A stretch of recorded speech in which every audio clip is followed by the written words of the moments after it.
यानंतर एक महत्त्वाची अपडेट आता समोर येते आहे। सुनील टिंगरेंच्या कार्यकर्त्यांची घोषणाबाजी आता रंगली आहे। विक्रम काकडेंना पुण्यातून उमेदवारी दिल्यानं टिंगरेंचे कार्यकर्ते नाराज आहेत, तर त्यांनी आता घोषणाबाजी करायला सुरुवात केली। निष्ठावंतांना डावललं जातंय, कार्यकर्ते निष्ठावंतांना डावललं जातंय।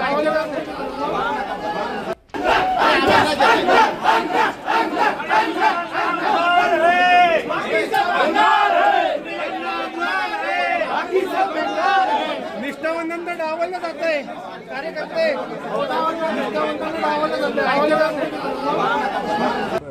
अंतर्गत कला परत समोर येतोय का या निमित्ताने? नाही, याच्यावरती सगळं पक्षश्रेष्ठी आमचा निर्णय घेतील, त्याबद्दल भाष्य करणं योग्य नाही। मग तुम्ही जो फॉर्म भरलाय तो कुठला फॉर्म आहे? मी आता अधिकृत उमेदवारीचा फॉर्म भरलाय। काही तुमच्याच पक्षातले प्रवक्ते जे म्हणतात त्यांचा फॉर्म जो आहे तो डमी फॉर्म आहे म्हणून तो बोलण्याचा अधिकार पक्षश्रेष्ठींना आहे, ते बोलतील। मग तुम्ही अर्ज कुठल्याही पद्धतीने मागे घेणार नाही? आत्ता मी तुम्हाला सांगितलं, मी अजितदादांचा कार्यकर्ता आहे। मी गेले 3 पिढ्यांपासून राष्ट्रवादीबरोबर आहेत। जो आदेश पक्षश्रेष्ठी देतील तो आम्ही पाळू। एवढा संभ्रम का होतोय पण एवढा पक्षात का होतोय? आता ह्याच्याबद्दल खुलासा ते करतील, पण मी तुम्हाला आत्ताच सांगितलं की अजितदादांचा कार्यकर्ता आहे, शिस्त पाळणारा कार्यकर्ता आहे। जे वर्ण पक्षश्रेष्ठी पक्षासाठी सांगतील ते करेल। पण मग अजितदादा नसल्यामुळे ही पोकळी निर्माण झाली असं वाटत नाही का तुम्हाला? कारण की तुम्ही म्हणताय की शिस्तचा पक्ष आहे, मग शिस्त दिसली नाही सकाळपासून। हे पहा, मी आत्ताही सांगतो की आजही जो निर्णय पक्षश्रेष्ठी देतील तो मान्य करू।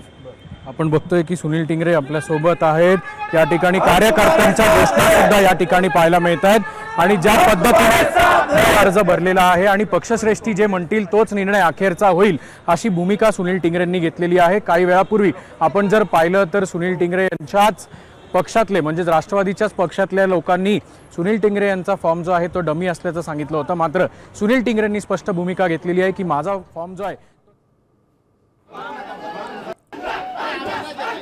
सुनील टिंगरेंची प्रतिक्रिया आपण त्यांनीही अधिकृत उमेदवारी अर्ज दाखल केलाय। निष्ठावंतांना डावललं जातंय, कार्यकर्ते